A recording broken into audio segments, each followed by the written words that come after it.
right, welcome back. I have some breaking news for you as the Speaker of the House has just been voted out. So it is my understanding this is the first time in U.S. history that this has actually happened, where a vote has come up and the vote has actually been successful. So let's talk about the numbers. Let's talk about the vote. Let's talk about also how we got here and where we're going. So got my notes today, so I will be looking down here just to make sure I give you the details. So again, this is today, October 3rd, and just happening this evening. So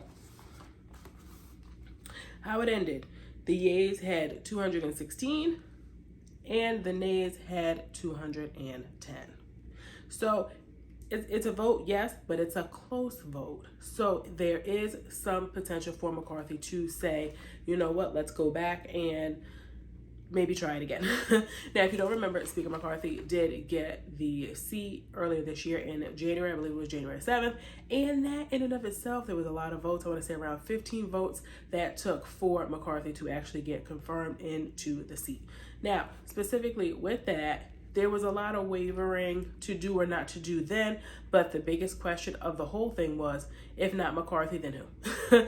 And it seems to be that's exactly where we are about 9-10 months or so down the line. So if you don't recall, a few days ago, we had the government shutdown that was looming for a period of time to end the end of September, and the, again, 1st of October, midnight would have been the ending date, if you will. Now, more specifically, they did decide to move forward and do a continuing resolution. It is a stopgap bill. It's a 45-day. The 45-day is supposed to be through November 17th to fund the government. Now, when the first bill had been passed, or rather for the first agreement for the review for the continuing resolution had been presented, that would have been last week Thursday, and it failed. It flopped.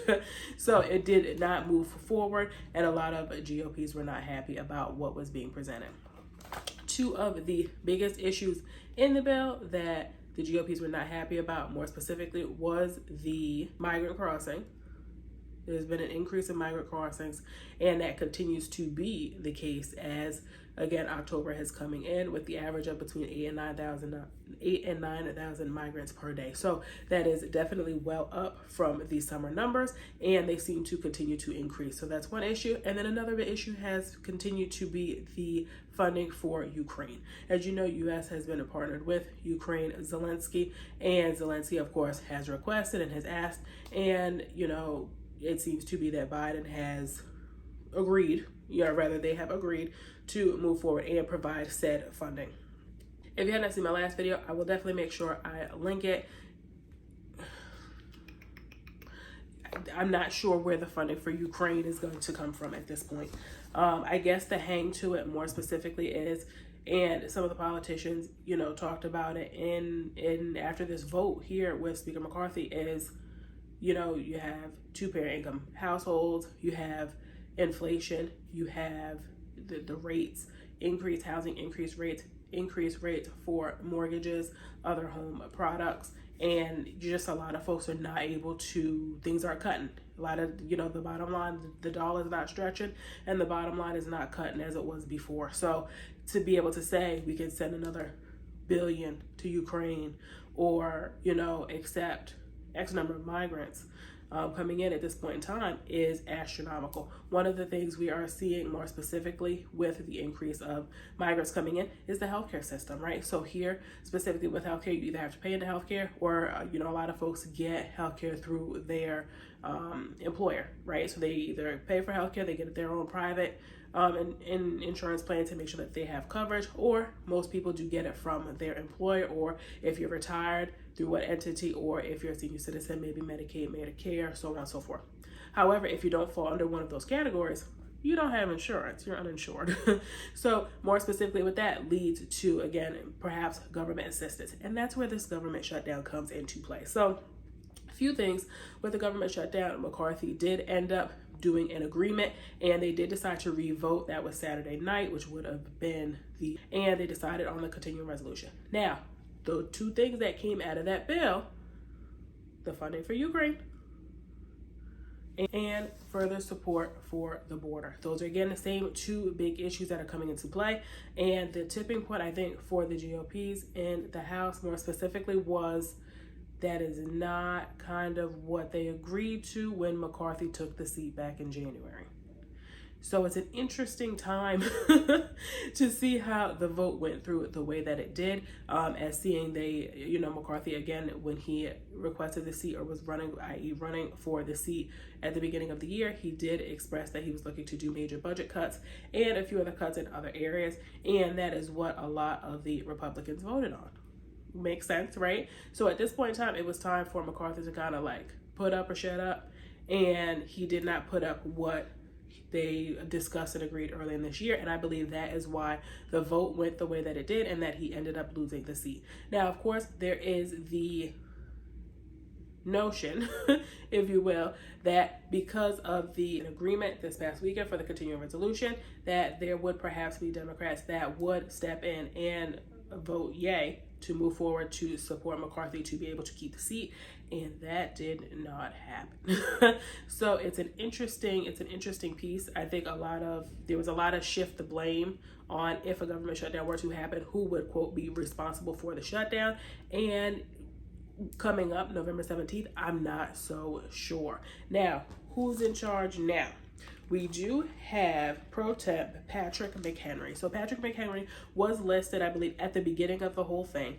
And where Patrick McHenry was listed, McCarthy said, hey, God forbid, if something were to happen to me, or for whatever reason or another, if I was incapacitated, he's the guy, right? So Patrick McHenry, his name was already in the mix. So he's now Pro Temp. They are supposed to be having a meeting later on this evening to be able to come back to say, hey, let's have a chat about where we're at in the House and how we're able to move forward and progress. So that's going to be an interesting, conversation. I'm wondering if it's going to be public forum as like with the votes when they go yay, nay, and kind of being able to express their opinions specifically in the House and what their concerns were before the vote took place. Again, that's a public forum. So I'm wondering if this meeting will be a public forum or if it will be closed door. So I'll definitely be able to check into that and share that with you guys as it comes up. The interesting piece of it is, again, keep in mind, Matt Gaetz is kind of the individual who spearheaded this vote, and I didn't think he would have as much support as he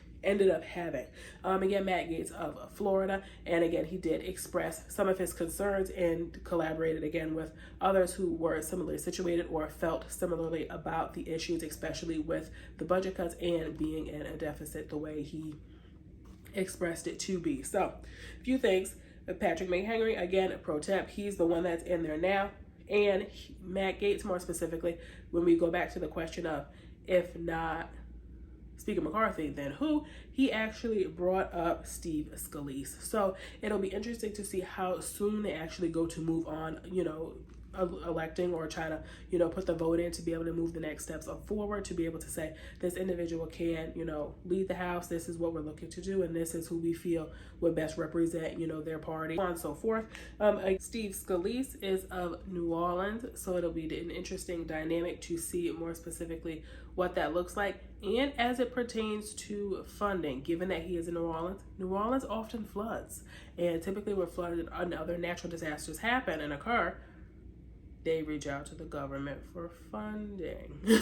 So it'll be interesting to see more specifically what he's, into, and if that dynamic does move forward and he is elected and he is actually, voted on to be able to move in to take the seat, how that dynamic will move forward to look like. Now, another gentleman that was also listed and a name did come up is Tom Ember of Minnesota. So again, a different dynamic, different place in the country, different, some different issues that they may be dealing, of course, in the middle of the country, of course, then at the borders, dealing with the water, dealing with other natural disasters and other things. It's just a very, very different group or batch of people. So I'm very interested to see what they will come up with and about how long it takes them to kind of figure it out. Again, this is the first time in U.S. history that this has ever happened. So there's really no rule book on this happened stage 2, this happened stage 3, this happened stage 4, so on and so forth. So it'll be interesting to see how long they actually take to do a turnaround, and also if the Pro Tem, Patrick McHenry, puts his